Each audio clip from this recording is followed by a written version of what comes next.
माननीय अध्यक्ष महोदय, माननीय सदस्य ने शिक्षकों को लेकर के सबसे पहले जो सवाल पूछा है उस संबंध में मुझे जानकारी देनी है। आपके माध्यम से सदन को अवगत कराना है कि जो हमारे वर्तमान में जो हमारी छात्रों की संख्या है, उन छात्रों की संख्या को देखते हुए जो हमारे पास में शिक्षक हैं, मैं इसमें शिक्षकों को ही केवल सम्मिलित कर रहा हूं, सहायक अध्यापकों को इसको जो हमारा छात्रों का और जो पीटीआर होता है छात्रों का और शिक्षक का जो रेशियो है, वर्तमान की छात्र संख्या को देखते हुए और वर्तमान के हमारी शिक्षकों की संख्या को देखते हुए हम 1:30 होना चाहिए, जो कि प्राइमरी स्कूल्स में उसको हम लोग पूरा करते हैं। और शिक्षा मित्रों को अगर हम इसमें सम्मिलित करते हैं तो शिक्षा मित्रों को इसमें सम्मिलित करते हुए 1:22 का रेशियो हम पूरे प्रदेश में अपने छात्रों के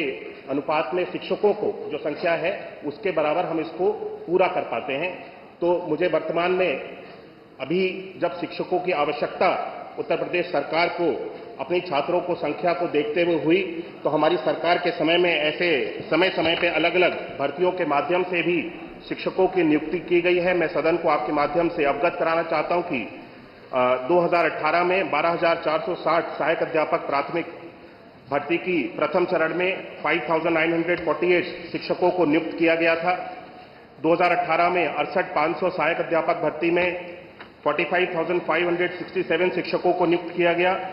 और 69,000 सहायक अध्यापक भर्ती में 2020-21 में 69,000 टीचर्स को रिक्रूट किया गया, नियुक्त किया गया और 12,460 सहायक अध्यापक भर्ती में 2023-24 में 5,856 शिक्षकों को नियुक्त किया गया। ये मिलाकर के कुल 1,26,371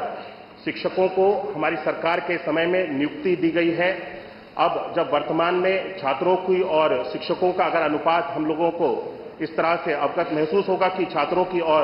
अगर छात्र बढ़ रहे हैं तो आने वाले समय में शिक्षकों की अगर आवश्यकता होगी तब इसके ऊपर विचार किया जाएगा। वर्तमान में कोई नई नियुक्ति को निकालने के लिए सरकार का कोई विचार नहीं है। माननीय सदस्य ने और भी प्रश्न किए कि जो नियुक्ति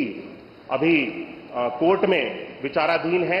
कोर्ट में जो सुप्रीम कोर्ट में 69,000 की एक भर्ती हमारी विचाराधीन है, जिसपे माननीय सुप्रीम कोर्ट में सर्वोच्च न्यायालय में जिसका केस चल रहा है, उसकी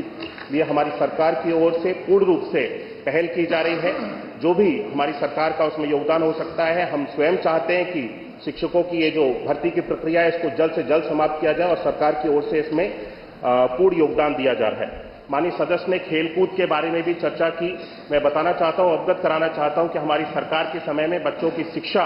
के ऊपर तो हम लोग ध्यान दे ही रहे हैं, लेकिन बच्चों के ऑलराउंड डेवलपमेंट में खेल का भी बहुत बड़ा योगदान है। हम समय समय पे प्रदेश स्तर पे, जिले स्तर पे अलग अलग प्रतियोगिताओं को ऑर्गेनाइज कराते हैं, जिसके लिए यहां से धनराशि की व्यवस्था भी की जाती है और हर एक विद्यालय में बच्चों को खेलकूद के उपकरण को भी उनको उपलब्ध कराने के लिए भी हर विद्यालय को अलग से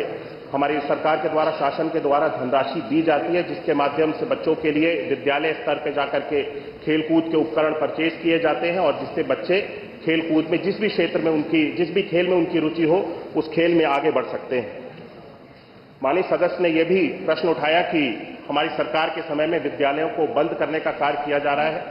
मैं याद दिलाना चाहता हूं कि 2017 से पहले उत्तर प्रदेश में परिषदीय विद्यालयों की जो स्थिति थी वो किस तरह की स्थिति थी। बच्चों को स्कूल में जाकर के पठन पाठन के कार्य की कितनी सहूलियत होती थी, हम सब लोगों ने, पूरे प्रदेश ने देखा है। 2017 के बाद से उत्तर प्रदेश में खास तौर पे परिषदीय विद्यालयों में ऑपरेशन कायाकल्प के माध्यम से जिस तरह से हमारी सरकार के द्वारा विभिन्न 19 पैरामीटर्स पे कार्य किया गया और परिषदीय विद्यालयों की